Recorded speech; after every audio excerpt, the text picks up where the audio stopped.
शनि जब वक्री होते हैं, बड़े ग्रह हैं शनि, वो वक्री होते हैं तो आपके जीवन को एकदम से उठा देते हैं, एकदम से आपको बना देते हैं, आपका लक, आपका किस्मत सातवें आसान पे लेके आ सकते हैं। और शनि में ये ताकत है और किसी ग्रह में मित्रों वो ताकत नहीं है जो शनि ग्रह में है कि आप घर में बैठे हैं, लेटे हैं, आपके मुंह में खुद निवाला डालने की किसी ग्रह में ताकत नहीं है। हर ग्रह कहते हैं, 9 में से 8 ग्रह कहते हैं कर्म करो तो मैं फल दूंगा।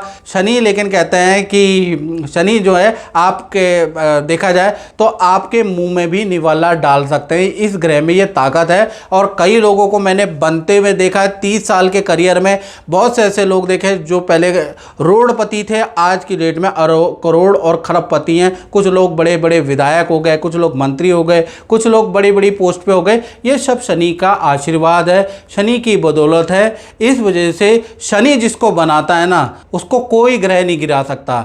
अभी क्या है कि वृषभ राशि पे और खासकर वक्री जब होते हैं शनिदेव, तब आपके बढ़ने के चांस ज़्यादा बढ़ जाते हैं, याद रखिएगा। तभी ये कार्यक्रम है। तो कहीं ना कहीं शनि आपकी कुंडली, ये वृषभ राशि की कुंडली है, आपकी कुंडली के अनुसार लाभ भाव में 12 नंबर पे शनि बैठे हैं। जैसे इसका नाम लाभ भाव है, यहाँ पर वक्री होने से आपको बेस्ट रिजल्ट मिलेगा। जब भी ग्रह वक्री होता है ना, यानी पृथ्वी से वो दिखता है उल्टा चलते हुए, लेकिन वो उल्टा नहीं होता, वो मोर पावरफुल हो जाता है। वो दुगनी गति से एक पाथ को फॉलो करता हुआ एक और राउंड ले लेता है हल्का सा, उसको वक्री ग्रह कहा जाता है, जो कि आपको डायग्राम में पता चल जाएगा।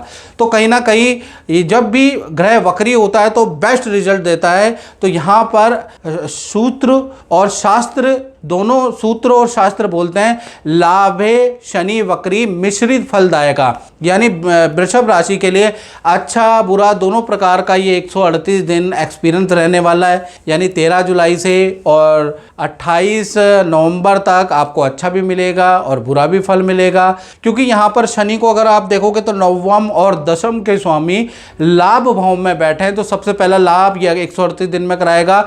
जो बेरोजगार हैं उनको नौकरी का ऑफर मिलेगा, मनचाहा आपको काम मिलेगा, पद का लाभ आपको मिलेगा। व्यापार अगर आप करते हैं तो अचानक उसमें बड़ी डीले, बड़े कॉन्ट्रैक्ट होंगे, अचानक से काम में बढ़ोतरी हो जाएगी।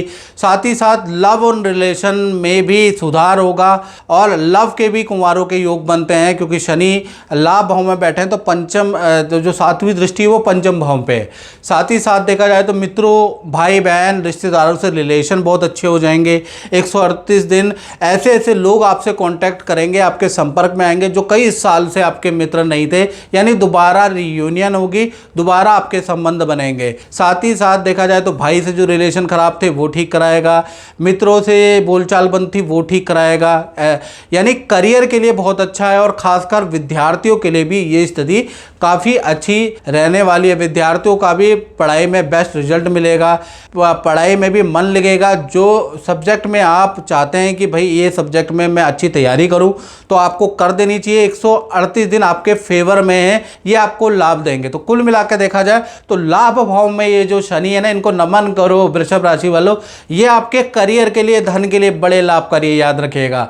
साथ ही साथ शनि की मित्रों 3 दृष्टियां भी होती है, तीसरी, 7वीं और 10वीं दृष्टि के हिसाब से देखा जाए तो शनि की जो तीसरी दृष्टि है भाई वो आपकी राशि पे ही है।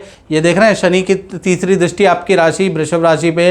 ये जो दृष्टि है वो स्वास्थ्य के लिए बहुत अच्छी नहीं है। एक तो शराब नहीं पीनी है, नहीं तो क्योंकि शनि क्या है, पेय पदार्थ का भी कारक होता है। अगर आपने शराब पी ली तो आपको समस्या होगी, एक्सीडेंट हो सकता है बड़ा, क्योंकि लोहे का कारक भी शनि है। तो शराब पी के आपको गाड़ी तो बिल्कुल वक्री में ड्राइव नहीं करनी, नहीं तो उथल पुथल हो सकता है, याद रखिएगा। साथ ही साथ स्वास्थ्य में नेत्र की प्रॉब्लम हो सकती है, दांतों की प्रॉब्लम के योग है, या फिर पुराना कोई रोग है जिसकी दवाइयाँ में आप लापरवाही कर रहे हैं, तो वो पुराना रोग आपका वापस आ सकता है, उसके योग नजर आ रहे हैं। या फिर इस दृष्टि से किसी जानवर से आपको चोट फटाक लग सकती है, उसके योग भी नजर आ रहे हैं। तो कुल मिलाकर शनि की तीसरी दृष्टि आपके लिए बहुत अच्छी नहीं है, खासकर हेल्थ के लिए। शनि की 7वीं दृष्टि आपके पंचम भाव में, जहाँ 6 नंबर लिखा देखिएगा, 7वीं दृष्टि वहाँ पर है। अब ये जो 7वीं दृष्टि है जो पंचम भाव पे लग रही है, वो संतान के मायने में कहीं ना कहीं संतान से कुछ वाद विवाद हो सकता है, संतान से संबंधित आपको परेशानी का सामना करना पड़ सकता है, संतान जिद्दी हो सकती है, बहस कर सकती है। संतान की ओर से 138 दिन एक तो आप अपनी हेल्थ से परेशान रहेंगे और एक संतान की ओर से आप परेशान रहने वाले हैं, ऐसा ज्ञात होता है शनि की दृष्टि से। यहाँ फेवर नहीं कर रहे शनिदेव। साथ ही साथ शनि की 10वीं दृष्टि आपके अष्टम भाव में। अष्टम भाव बहुत बार, अष्टम भाव मृत्यु का भी होता है जैसा आपने जाना है, हानि का भी होता है, और कई बार गड़ा धन का भी यही भाव होता है। विदेश यात्रा, समुद्र का भी यही भाव होता है, और सात समुद्र का खासकर यही अष्टम भाव है। तो कहीं ना कहीं अष्टम भाव पे दृष्टि होने से एक तो आपके विदेश यात्रा के आपके योग बनते हुए नजर आते हैं, और पैतृक प्रॉपर्टी का भी यही भाव होता है। तो पैतृक गांव में कुछ निर्माण करने के, कृषि से कुछ इनकम, गांव से कुछ इनकम आपको प्राप्त होगी, ऐसा योग नजर आ रहा है। साथ ही साथ LIC policy, SIP, term insurance में कुछ आप धन इन्वेस्ट भी करेंगे, ऐसा योग नजर आ रहा है। यानी शनिदेव यहाँ पर दृष्टि से आपका कुछ इन्वेस्टमेंट भी कराने वाले हैं। तो कुल मिला के ये भी ठीक ही है, बस ये कि आपके लिए 3री और 7वीं दृष्टि बहुत अच्छी नहीं है। और मित्रों, ये जनरल प्रेडिक्शन है जो आपको बताई गई है। यदि आपको बिल्कुल 99% एक्यूरेसी के साथ जानना है, देश में बैठे हैं विदेश में बैठे हैं, तो आपको क्या करना है, 7210124289 पे आप नाम, date of birth, time of birth और प्लेस ऑफ बर्थ भेज के हल्का सा शुल्क रखा है वो पे करके मुझसे टेलीफोनिक बात कर लें। शनि वक्री में ही लोग बनते हैं, तो इसमें चेक कर ले, अपने उपाय कर ले, तो आपके लिए लाभकारी होगा। मित्रों, इस कार्यक्रम में बस इतना ही, मुझे दीजिए इजाज़त। जय माता।